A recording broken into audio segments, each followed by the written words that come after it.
Hello everyone, welcome back to yet another video which is about how to make a new account on TikTok. But before moving forward, make sure to like the video and subscribe to our channel. And now let's start. Open your TikTok account.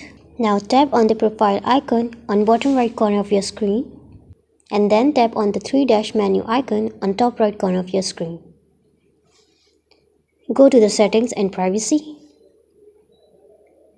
and then scroll down. Here, go to the option of switch account and tap on add account.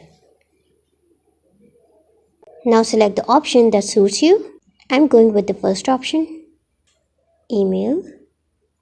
Type your email address here. Tap on next. Now create your password. Tap on next. Now set your birthday and tap on next. Create your nickname and confirm it. And so your new account on TikTok has been created. Thank you.